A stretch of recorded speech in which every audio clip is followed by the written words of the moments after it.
Hello and welcome to the Tough Girl podcast, which is all about motivating and inspiring you. I'm your host, Sarah Williams. Today, I'm delighted we're going to be speaking to Helena Rossiter, who is a triathlete, runner, explorer, and lives in a van. Hashtag where wheels go. Hélène is going to be sharing more about how she quit her job, moved into a van, and headed out to Europe to train for triathlon.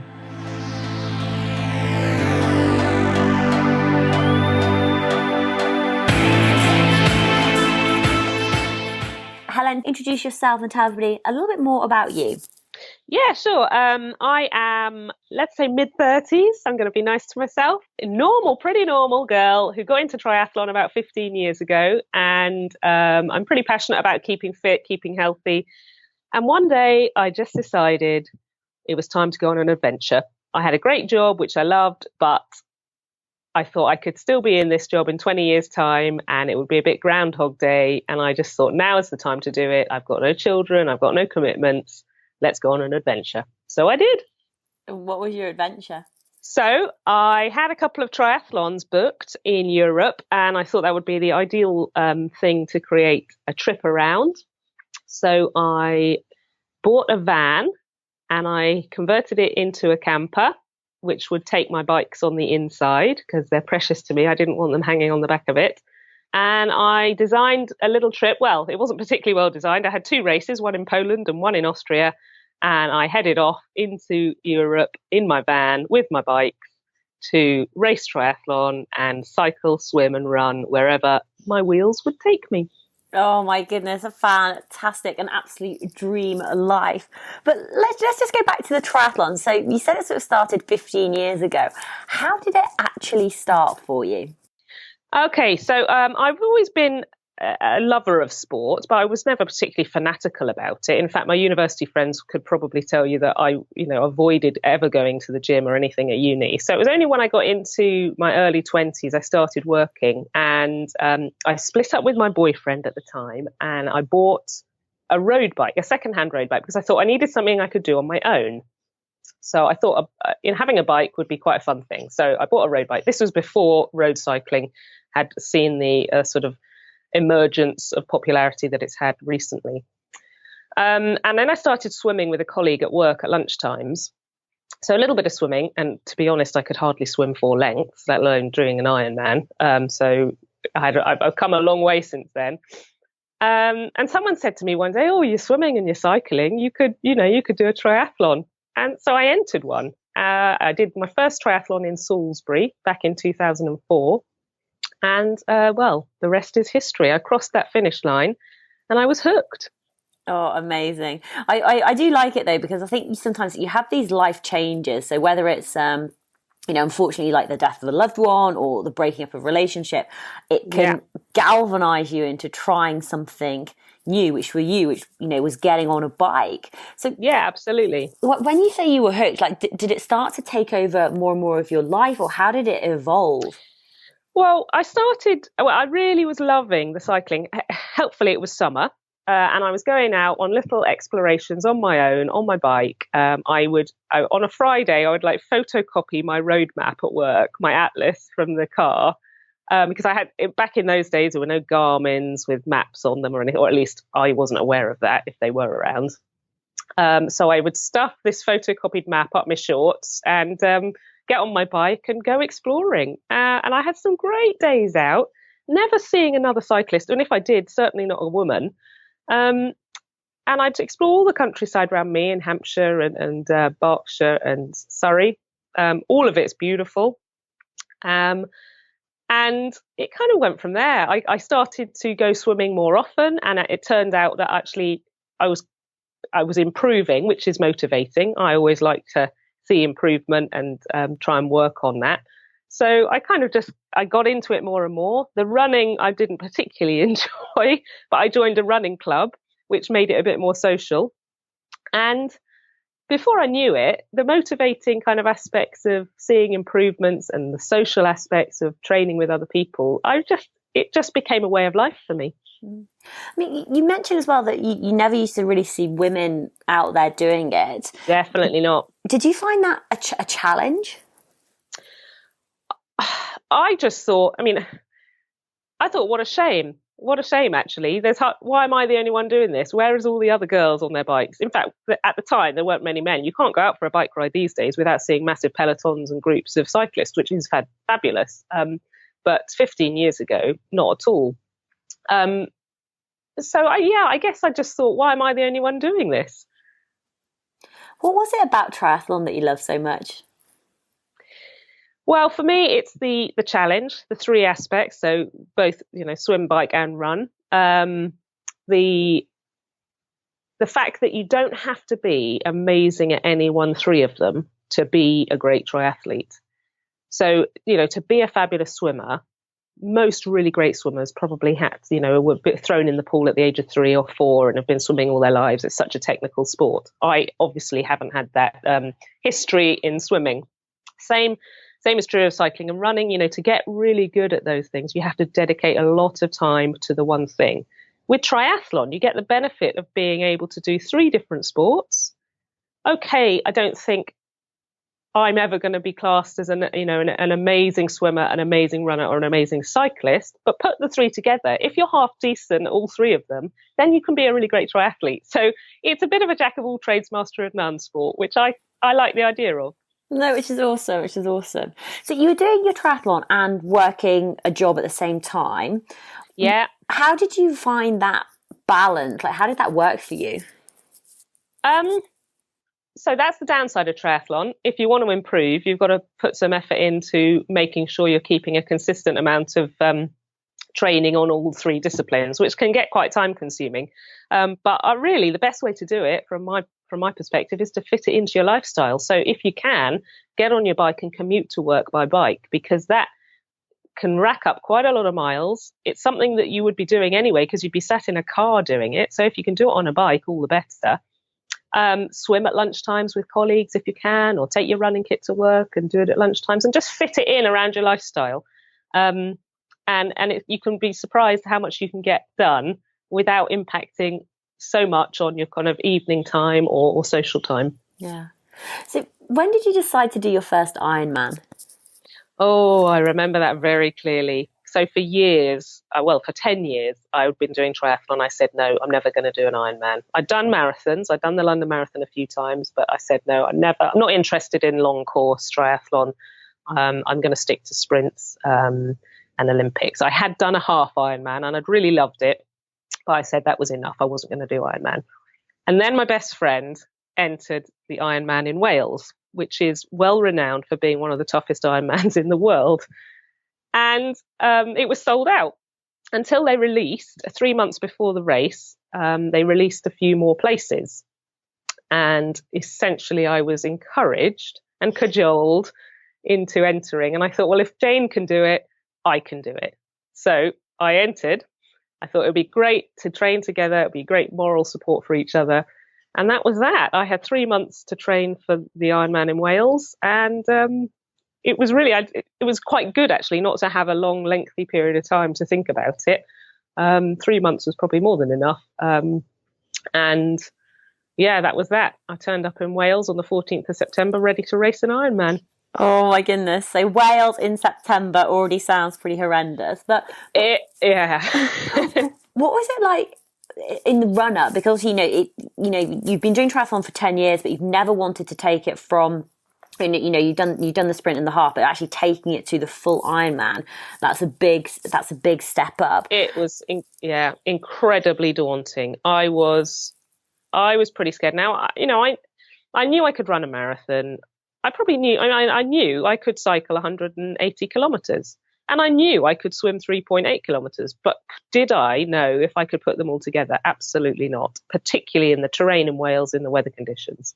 So, it was incredibly daunting. I remember very clearly the day before the event, on the Saturday, you have to register, you have to go and rack your bike. You're surrounded by other athletes. There's a lot of hype.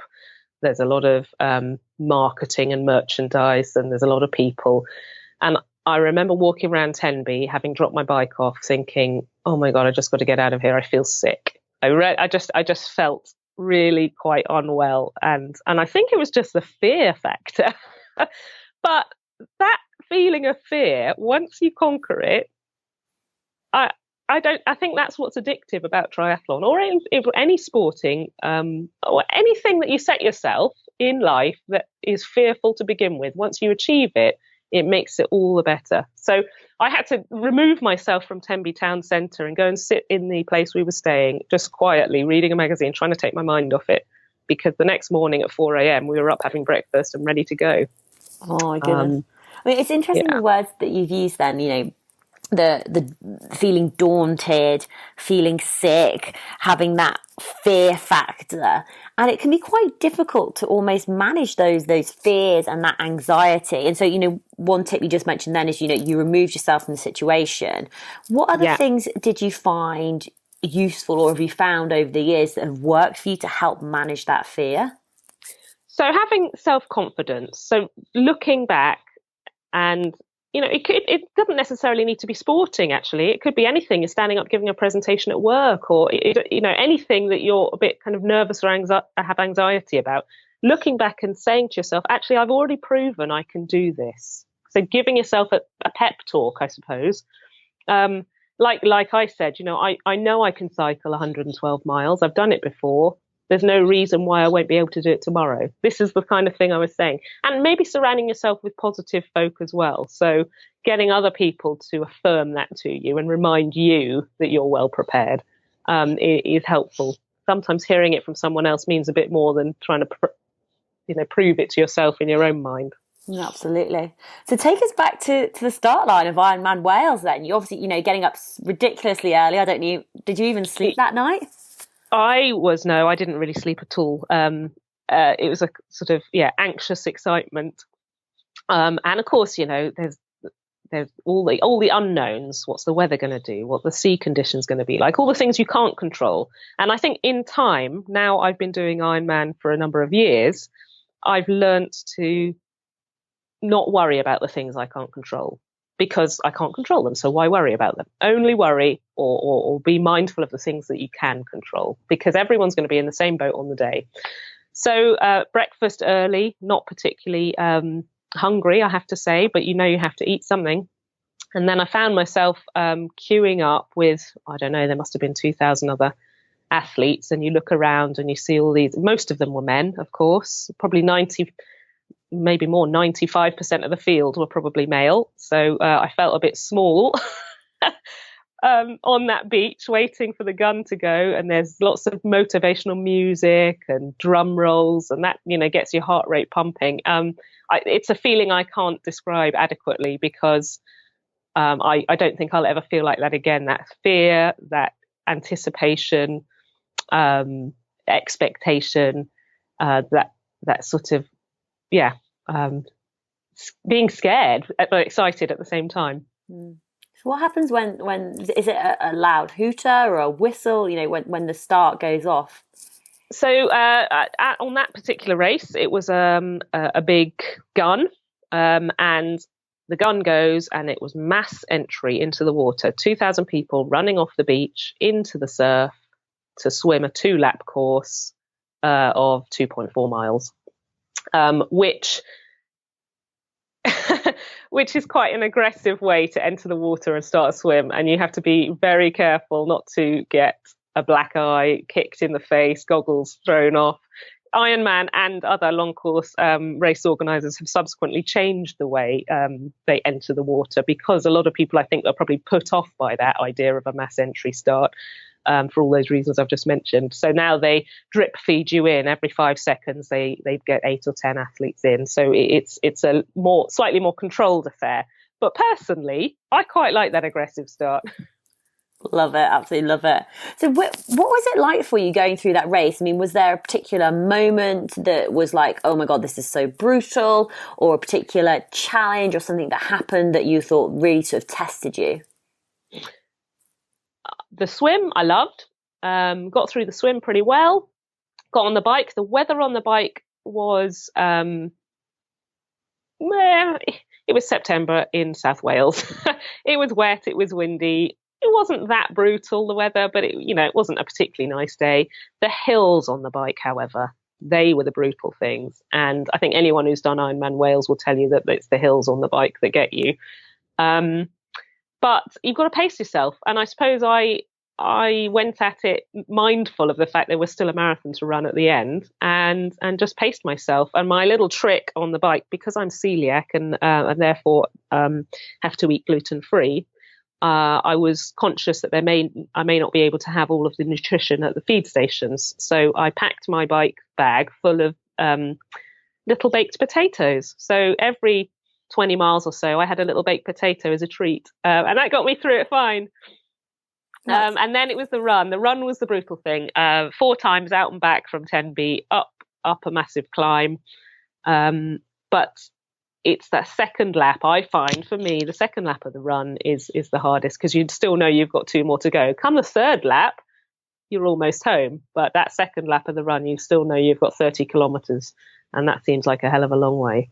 So you mentioned something in there that you're celiac. Could you just expand on that a little bit more and how that impacts on your nutrition? Yeah, so I was diagnosed with celiac disease in 2009. And basically it means I've got to eat gluten-free. I've got to avoid wheat, rye and barley. It has an impact on the lining of my small intestine, and it means that if I do have those ingredients, then my body is unable to absorb adequately the things that I eat. So it's in my best interests to avoid gluten, because long term there are more significant and serious issues such as osteoporosis and bowel cancer. So I avoid gluten absolutely 100%. That means from a nutrition perspective, and when it comes to traveling, it's something that, I find it can ruin spontaneity a touch, because you need to be well prepared, because often I don't know if I'm going to be able to access gluten-free food. But when it comes to cooking for myself and fueling for training, no problem at all. I just have to avoid anything that's got flour in it, basically. But once you get used to cooking that way and feeding yourself in that way, then really I don't even think about it anymore. It's only when I go out that it becomes a bit of an issue. Yeah. Well, massive congratulations on finishing your first Ironman. What was it like completing that race and actually, you've overcome this daunting challenge, you've overcome those feelings of being sick, you've faced your fears. What were your immediate feelings? I was absolutely over the moon. It's not often I finish a race and I think, great, that was incredible, I couldn't have done any more. Often you finish a race and you think, I could have run a bit faster, or I could have done that a bit better. But on that first ever Ironman, because I had no expectations of time, I was just so proud of myself. I was absolutely delighted. I was speechless. I was obviously exhausted, but I was on cloud 9. It was a great feeling. And that is what hooked me into triathlon on that very first race I did back in 2004 in Salisbury. And the same feeling, perhaps magnified slightly, is what I felt when I crossed the finish line in Tenby. And to be honest, it's the same feeling I get when I cross the finish line every time. And I guess that's why I keep doing it. No, I love it. And I think that's amazing. One of the interesting things that we almost talked about at the beginning was you had these triathlon races over in Europe, and you decided that you were going to sort of go over there with your van and sort of travel in between them. So I want to learn more a little bit about hashtag van life and yes, and how did that come about? Where did that idea or come from, and how did it evolve? Okay, so I have never been. You get some people who have a dream to always own a camper van, or they might always have wanted a vintage car or something like that. I've never been like that. I've never particularly thought about owning a camper van. I've always been very outdoorsy. I've done cycle touring across Europe. I've wild camped. I do a lot of hill walking, so I'm used to the outdoor lifestyle. But I guess what I thought about when I considered my options in terms of traveling, I thought, I've got these 2 races, and they were European Championship races. I had I was proud enough to be competing for Great Britain in their age group teams at the long course race in Poland, and then the half Ironman race in Austria. And I thought, I've got these 2 great events that I'm going to. I missed out, or I decided not to go traveling between university and starting my career. So I thought, well, now's my chance to create something more out of this, rather than just going to Poland and coming home again and going to Austria and coming home again. Why don't I put them together and create an adventure around Europe and take my bikes with me and go and see what the world has to offer? And the best way to do that, in my mind, was to do that self-propelled, if you like, but rather than cycle tour it, because that wouldn't have been the right kind of bike for racing. The best solution was to get a van and take my bikes with me, and that would allow me to explore the whole of Europe. So that's what I did. I bought my van in a car auction, which was an incredibly stressful day for me. I'd never been to a car auction before. I didn't really know what I was buying. And I rocked up to this commercial car auction and ended up bidding on the van I now have. Victor is his name. And I won it. And at the time, it was just a ply-lined panel van. So then I had to go through the process of getting it converted, which who knew? Who knew there's a whole world out there for VW van conversions? I certainly didn't, but I do now. And I have a beautiful conversion, bespoke to allow me to get the bikes on the inside. And it all happened very quickly, Sarah. It happened once I'd made the decision to leave work. Within a couple of months, I had this all sort of in train and in motion. It was very quick and quite unexpected. So why is the van called Victor? Well, I was on my sports massage lady's bench as she was pummeling my legs, and I was probably crying out in agony. And she said, "Oh, you do know that all the camper vans have names?" This was obviously before I'd gone. I said, "Oh, I wasn't aware of that at all." And she said, "Well, you need to come up with a name for your van." And I lay there thinking, well, I haven't got a clue. So we banded around a few names between us as she was massaging me. And I can't take credit for it, because Rachel came up with the name. And she said, "Well, what about Victor? Victor for victory," which I thought was pretty apt. And I reckoned the name suited the van. So Victor he was, and he's always going to be Victor, I think, from now on. Oh, fantastic. I love it. I think it's quite a big thing doing, what you're doing is, buying a van, converting it, knowing like, even like what to design to have, how to kit it out, what it should look like, to then head off on this adventure. I mean, I suppose I'm interested in how you planned this transition. Like, are you a real planner? Are you winging it? Are you a researcher? Like, how did it all sort of come about? Do you know what? I was reading my blog the other day just to remind myself of where I've come from in the last 18 months. And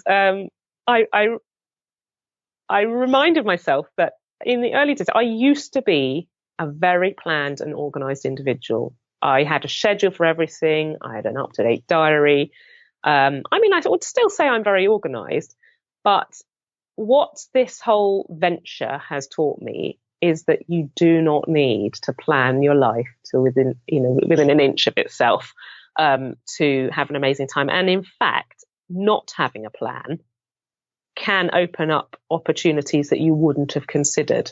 So I was stressed when I gave up work and I had 2 weeks to pack my life away because I was renting my house out before I left. I was a bit stressed about it. Well, quite a lot stressed about it, to be honest, because I didn't have a plan. I hadn't arranged a route where I was going. I didn't know where I was going to stay. I wasn't sure whether I should wild camp because was it safe? I was getting a lot of messages from people. They were scared about me being on my own. Was I going to be safe? What about the risks, et cetera, et cetera. So I was mindful of all that and a bit, dubious that I'd not made a plan and I didn't know where I was going, apart from the 2 races I had. But as it turns out, that was for the best. Having no plan and following my nose and not knowing what was going to happen day to day meant that I could be flexible, meant that I could take opportunities that arose and actually gave my mind some freedom that it hadn't had for the last, don't know how many years. It kind of frees you up to be more creative, not having a rigid plan. It's interesting what you talked about then as well, getting all these messages and all this concern about being a solo woman traveling alone. And I've done a lot of traveling myself, and it's something that I do. I want to encourage other women to do. What are your thoughts on that? Okay, so when I left the country, I was 36, and I was going to be in a van with 2 nice bikes in the middle of Europe traveling around. And because I didn't have a plan, no one knew where I was going to be day to day. So my parents, quite understandably, were a little concerned. They were worried about my well-being. They were worried about my safety and my my wider family. And I have lots of girlfriends who would have said, gosh, I couldn't do that. I'm not brave enough. I'd be scared. So a lot of messages, both overt and subliminal, about how it was a risky venture I was about to head off on. But I didn't feel that. I didn't feel scared about the idea. I felt excited and that there was a whole world out there waiting to be seen.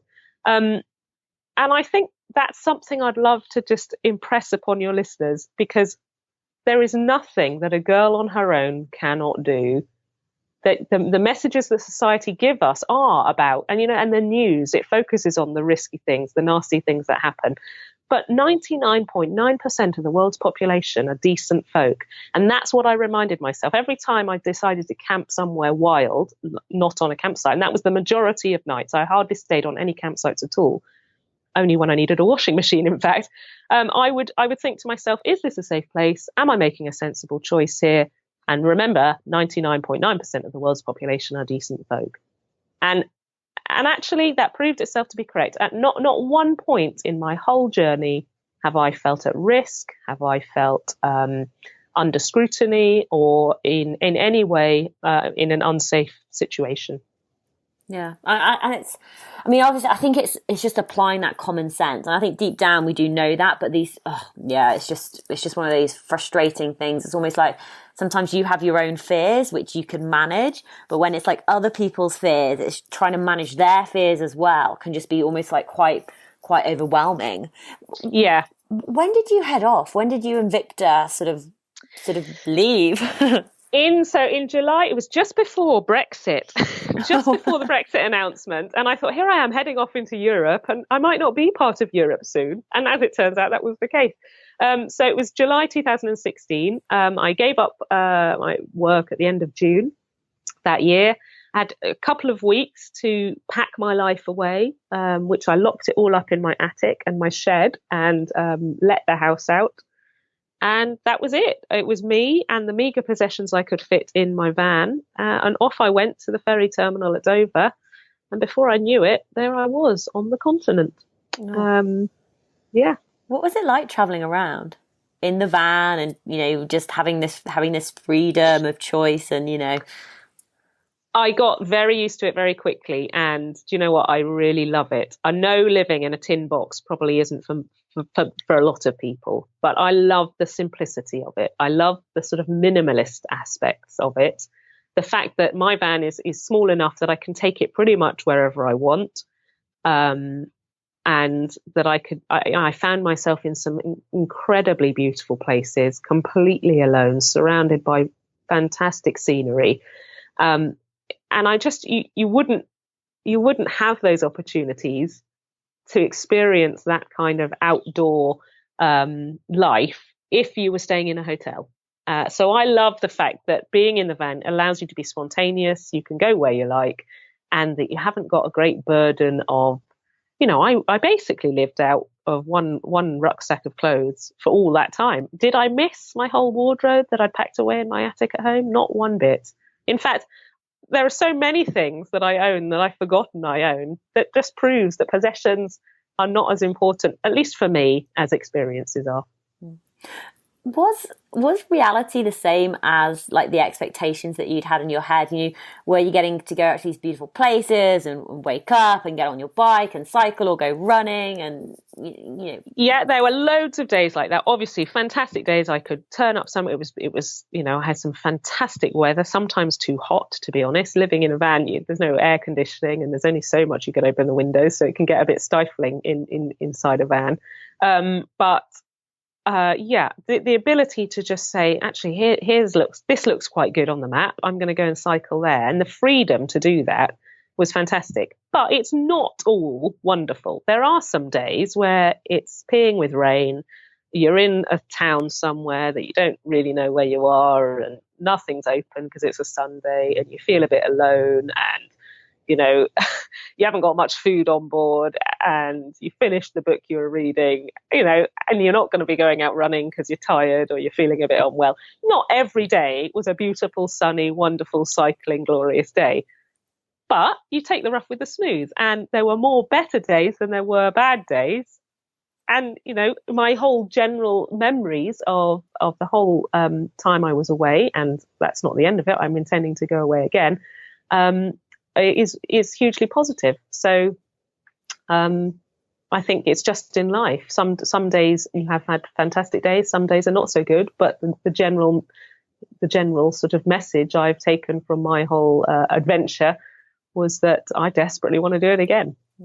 How did you get through all those not so good days when you have run out of food and it's raining and you are in a strange town and you are tired and a little bit exhausted? What got you through them?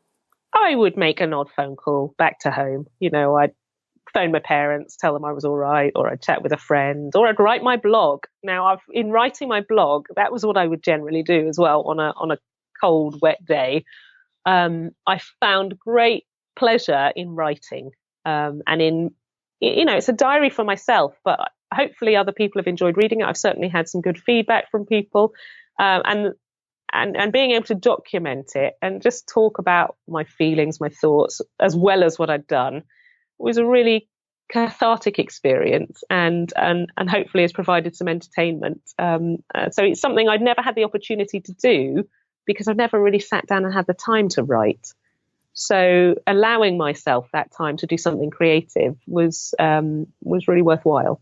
Oh, fantastic. So the question is, you're in this van, living #van life, traveling around. Tell us about your two races in Poland and Austria. So the one in Poland didn't really go that well because I'd had such a stressful time in finishing work, in packing my life away at home, that I hadn't really, the last few months before I went away, I hadn't had as consistent training as I would have liked, and certainly not enough for an Ironman.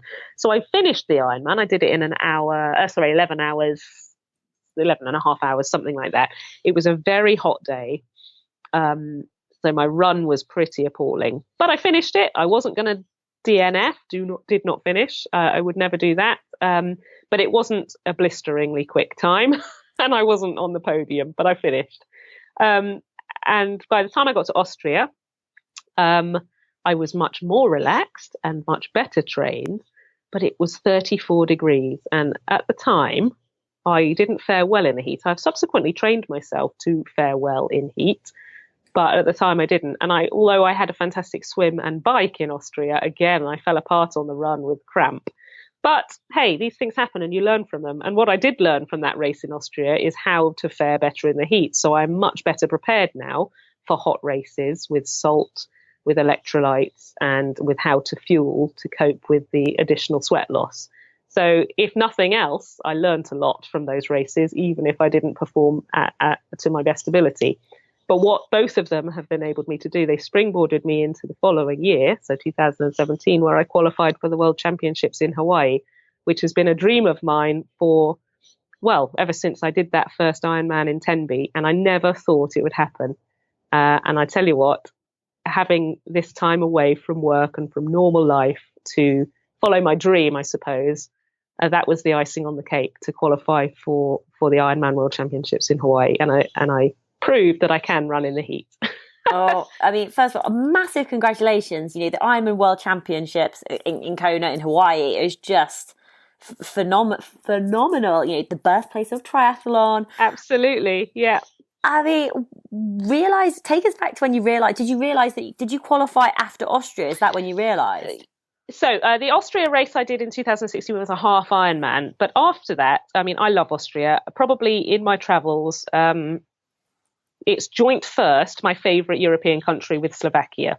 That's my current position on where my favourite places in Europe are. But I entered Ironman Austria last year for 2017 because I wanted to go back and race in Austria. So again, with Victor and me headed back to Austria to get ready for the Ironman, and it's there at that race that I qualified for the Hawaii World Champs. So I did the Austria race in the July 17, and then 3 months later in October, I found myself unexpectedly in Hawaii. Oh, tell us about those 3 months in between.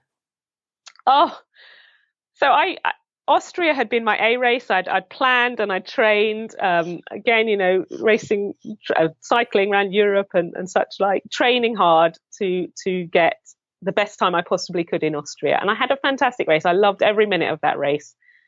To then find out I'd qualified for Hawaii was surreal. I hadn't prepared myself for that particularly.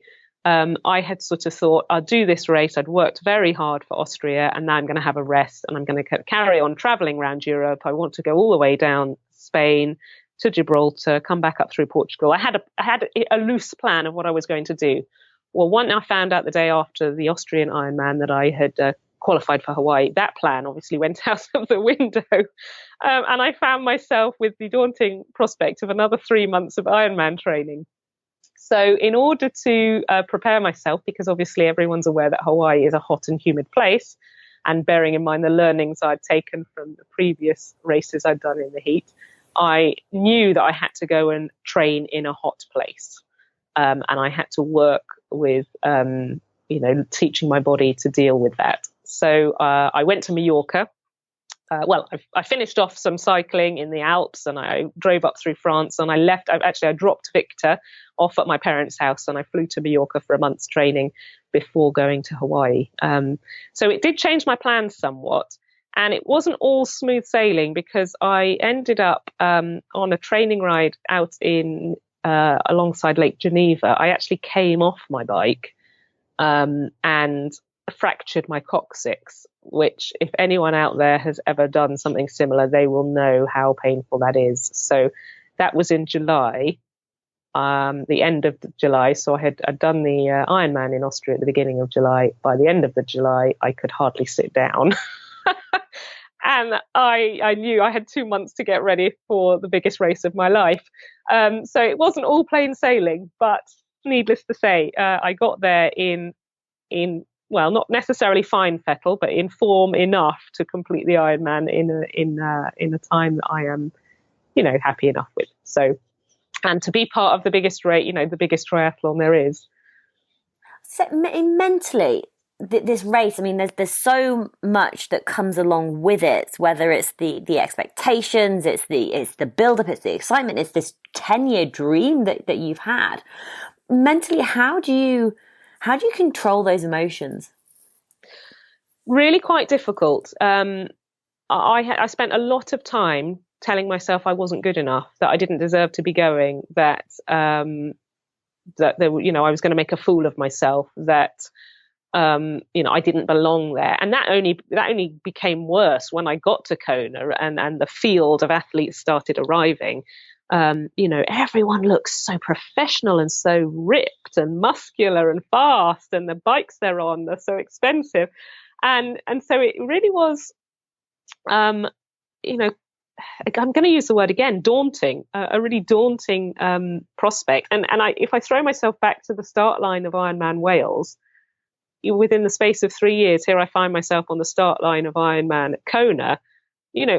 It's unbelievable, to be honest. And I kept telling myself I didn't deserve to be there. But again, I just had to, think, well, I've legitimately qualified to be here, and I've worked hard, and I can only do the best I can do, and that's good enough for me.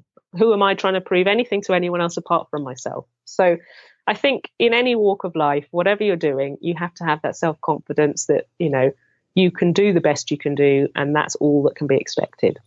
We can sometimes be our own worst enemies. Absolutely. Yeah, I certainly am that. But sometimes it's difficult to break the habit of almost feeling like an imposter, like I'm not clever enough, I'm not strong enough, I'm not fit enough. What am I doing here? Why am I doing it? And it can be such a difficult thing to control your mind. I mean, are there any tips or tricks or anything that you found really useful that you did to help you manage it? Well, have a plan. Although I've said not having a plan is great in life, when it comes to sort of training for something like that, having a plan and sticking to it. So not getting carried away because you see lots of other people out running in the midday sun. You know, if your plan is to go for a short jog in the morning and that be that, then just stick to it and be confident in yourself and look back over where you've come from. So one thing I did when I was in Hawaii, I sat down and I reflected, I suppose, that only 3 years ago I'd done my first Ironman. And here I was 3 years later at the World Championships, which, you know, I'd never dreamt possible. And if I'd asked myself 3 years ago on the start line of Tenby, would I ever be in Kona? I absolutely would have said no, absolutely not. So you've got to look at where you've come from and sort of relate it to where you are now, and be confident in yourself, and just remember that the only person who's putting pressure on you is you. Yeah, 100%. I was going to say, absolutely. I mean, were you working with a coach, or were you designing your own plan? Pretty much designing my own plan. I had some help from a coach, a local coach to me, who had, once he found out I'd qualified for Hawaii, he really generously offered me some coaching for the period of time between the qualification news and the race itself. And that was Steve Mott at Streamline Coaching.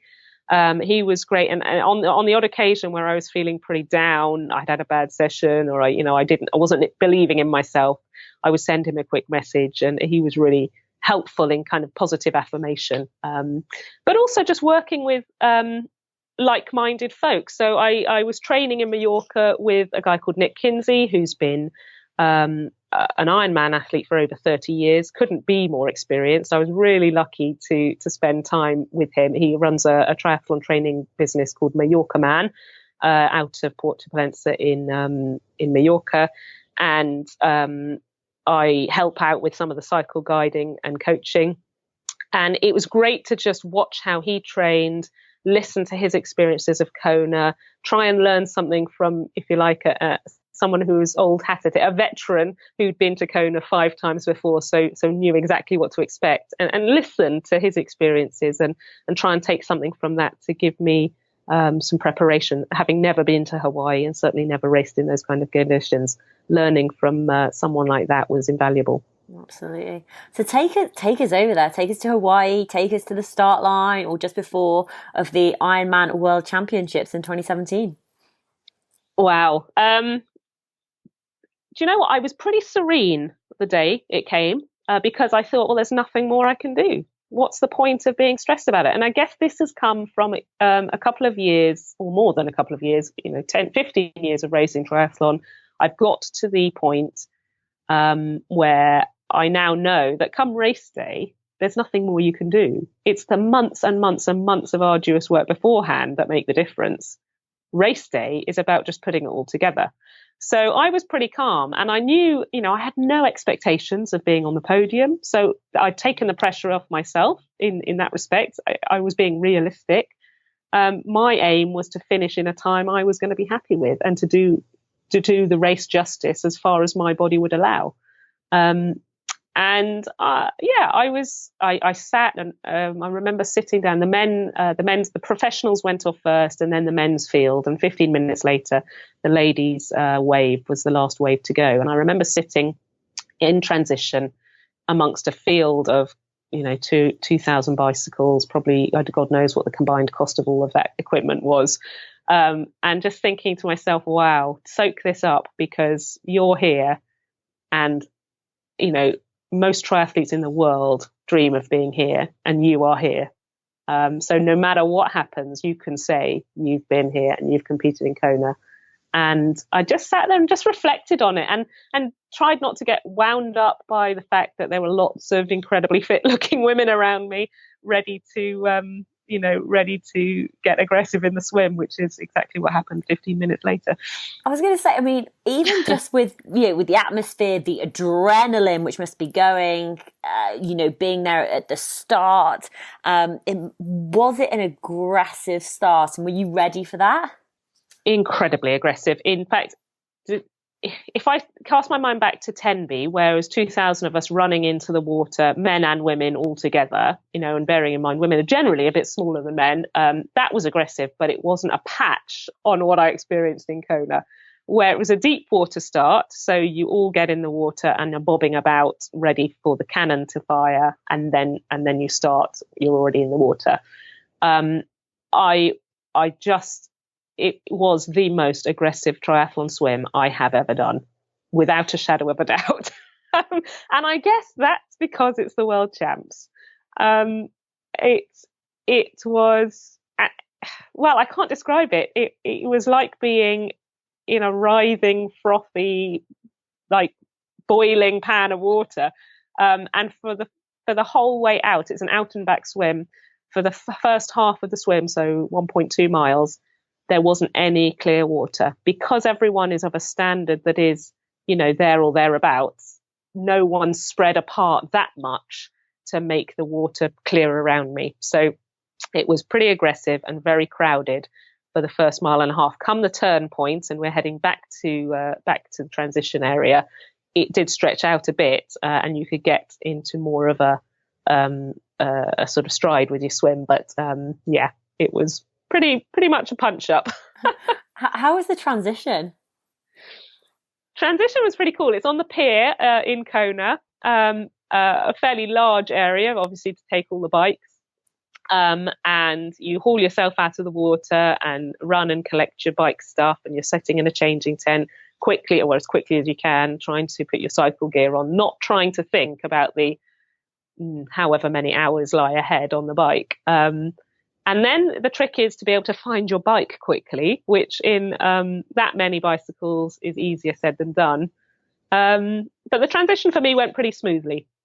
And I was out on my bike within a couple of minutes, I think, and then heading off into onto the Queen K Highway under the blistering sun. What was the most challenging aspect from the rest of the race? The wind. On the bike, it was the wind for sure, because I headed off and I was, averaging 25 mile an hour, which was very rapid. And I thought, wow, this is incredibly quick. Wonderful. Of course, it's an out and back course in Hawaii on the bike. You turn around. There is a climb, but I wasn't particularly bothered by the climb, having done a lot of work on mountains in the Alps and in Mallorca. But when we turned and were heading back towards Kona, the wind for the last 25 miles of that bike were energy sapping and pretty soul destroying. It was the loneliest part of a triathlon bike ride I've ever had. The road stretched out in front of you. You could feel the heat coming off the tarmac. You could see a dot up ahead of another rider and maybe one behind. And everyone was having their own personal battle with that wind. So that was pretty tough mentally. And then come the run, just dealing with the sort of the fatigue that had built up during the day, and then the heat, which was obviously a major factor, and humidity. It was a mental game, a real mental game. What mental tips and tricks did you use to get through that? On the run, I find I end up counting my steps, and it kind of takes my mind off things. So I would think the benefit in Kona is there's very frequent feed stations. So you can sort of think, well, I'm going to run between this feed station and the next, and then I'll walk through the feed station to take on water and ice and what have you. So that's quite good to break it up. Like I said, I would count my steps. So I think I'm going to do a good, decent speed, or at least try and resemble running until I count 600 steps, and then I'll give myself a bit of a rest, or just little games like that to keep you occupied. It's not a particularly interesting run course, because again, a bit like the bike, it's out and back.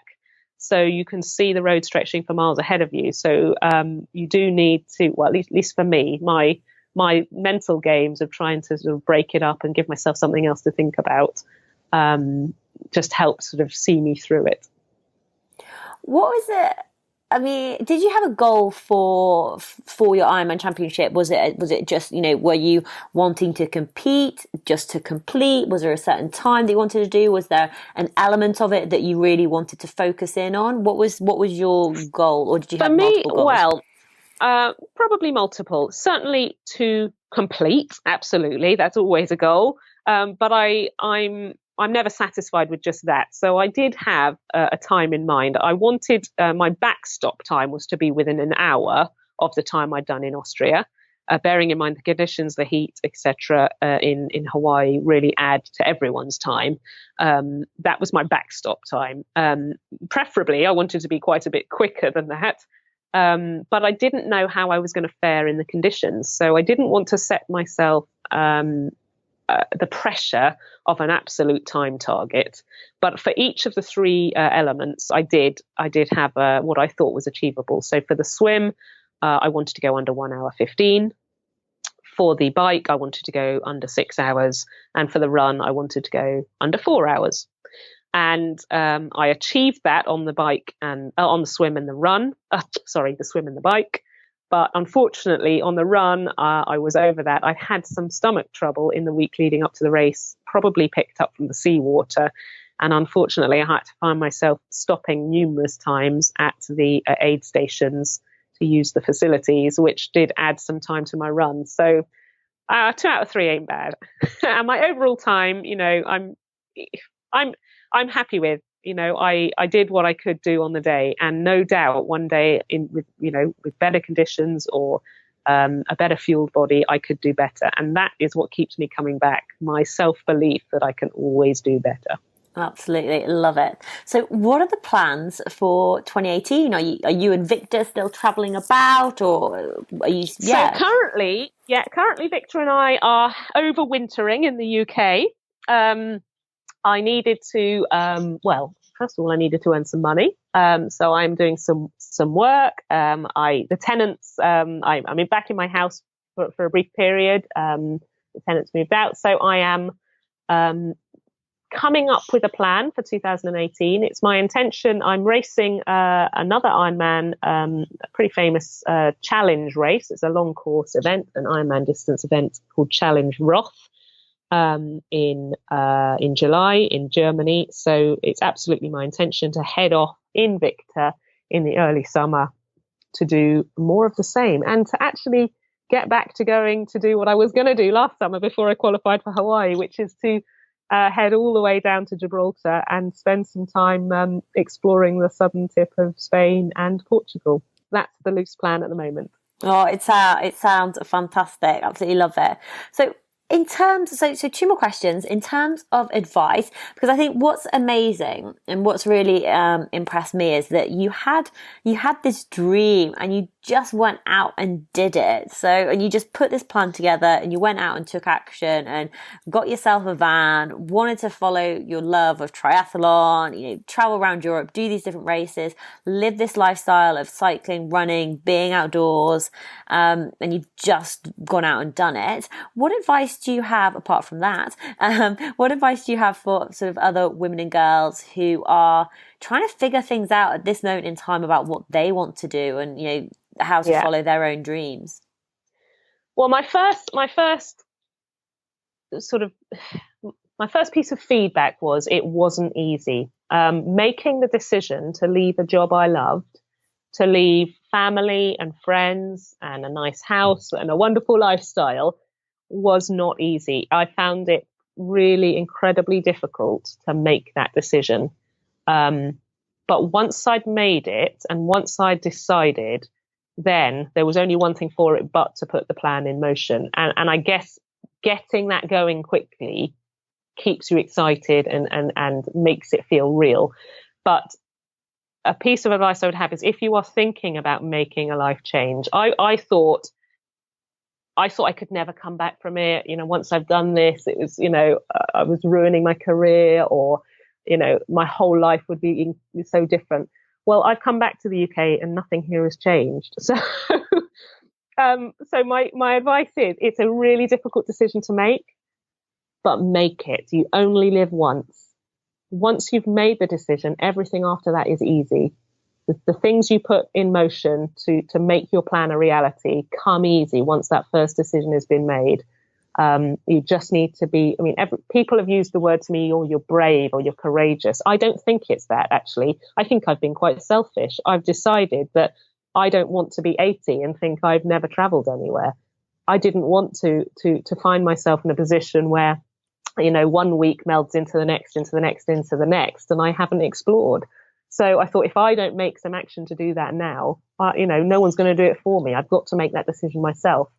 So my absolute encouragement to anyone out there who's on the verge of making a decision like this is go for it. Go for it head first, and everything will work out. All of the worries you might have, the minutiae that you're thinking about, all of the detail will work itself out in the end. Just go for it. Take the plunge. Oh, love that advice so much. And Helene, where is the best place for people to find out more about you and to follow along with your adventures? Okay, so I've got a blog website, which is wherethewheelsgo.wordpress.com, which I'm still writing because, of course, the adventure isn't over. And I also keep that up to date on Instagram and Twitter at wherewheelsgo. And I've got a Facebook account on the same name, Where Wheels Go. So I've got it all covered. Oh, fantastic, Hélène. Hélène, no, that's perfect. Hélène, right? Hélène, thank you so much for coming on Tough Girl Podcast to share more about your life and your adventures, your triathlon, life living in a van. It's been absolutely inspiring, and best of luck with all of your future challenges. Many thanks. My pleasure.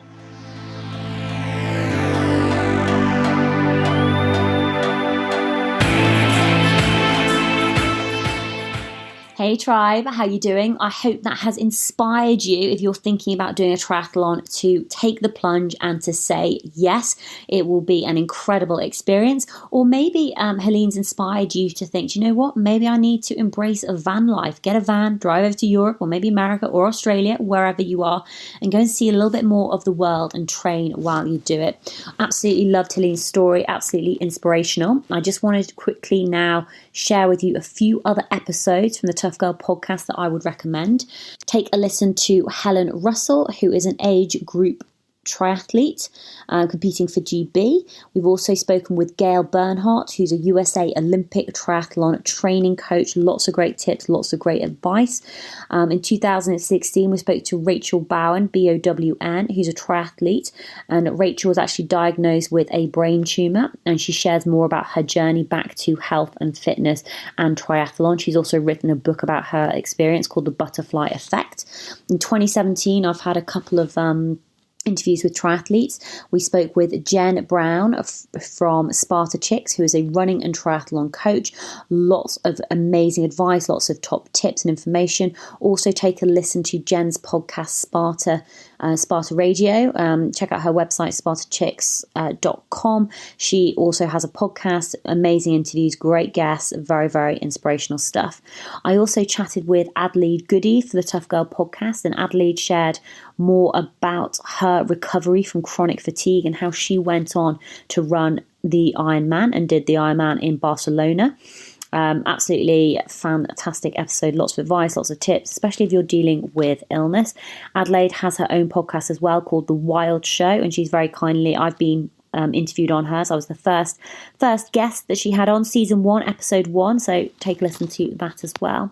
And then one of the most extreme versions of triathlon that I've ever heard was with an Australian woman who I interviewed called Melissa Urie, U-R-I-E, and she completed a challenge called Epic 5 when she did 5 Ironman in 5 days across 5 islands in Hawaii.